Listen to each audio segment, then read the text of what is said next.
The Backfire SMG seduces you in with its 200% critical hit damage, one of the hardest hitting talents in the game. But all this pleasure is not without some pain. The barbed wire wrapped around this gun inflicts a bleed that can literally kill you. So how am I going to create a build that delivers insane damage without killing myself every time I reload?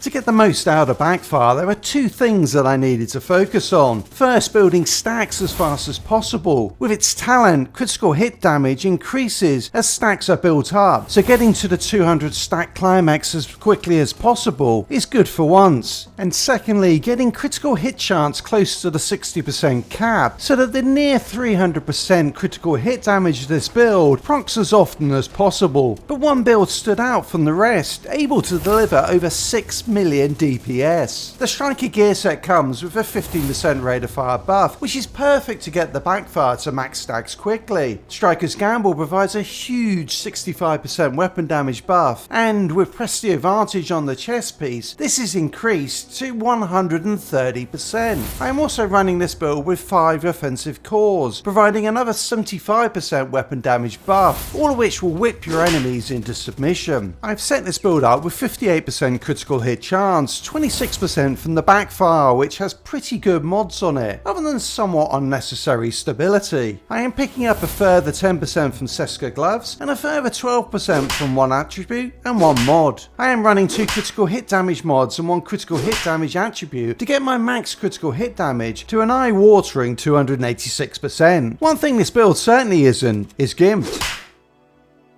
I had the damage output where I wanted it to be, but now to deal with the bleed damage. At 200 stacks, this will deal damage equal to 100% of my armor. To counter this, I built in 3 things. Firstly, the staple of most solo builds, the Memento backpack. This delivers great weapon damage and skill efficiency through its short and long term buffs. But the thing that I am most interested in for this build is the 20% bonus armor you get for 10 seconds and the 3% armor regeneration for 5 minutes. Bonus armor can be a lifesaver in a tight situation, while the armor regeneration helps to counter the bleed damage. I am also stacking 40% hazard protection through attributes on my armor. Hazard protection is better to use than bleed resistance mods because it also provides protection against a variety of status conditions: burn, disorient, blind, shock, ensnare and disrupt, and so on. Sadly, like the muppet I am, I have not yet maxed out the hazard protection on my watch. This will add 10%, letting me swap one of the hazard protection attributes out for more critical hit damage. Finally, I am running a fixer drone which delivers constant healing. Between this and the hazard protection, the bleed will never take more than half my armor, and with the Memento's armor regeneration, it is as if it wasn't even there. You do need to use cover, and while I am running a Crusader shield as my second skill, this is mainly used to move into position or to pressure an enemy behind cover. The gunner specialization works really well with this build, with its 10% armor on kill, 30% bonus armor on using an armor pack, and its rate of fire and reload buffs. In the event that incoming damage is too much for me, I have the perfect safe word in the FAMAS. This gun hits very hard even though it's not fully optimized, with the talent Optimist buffing my weapon damage as I hold the trigger down. Swapping to this weapon will cancel all Backfire stacks immediately, giving me time to recover. This build will let you dominate heroic content, and I've even used it very successfully in challenging countdowns. But if you are looking for a new challenge,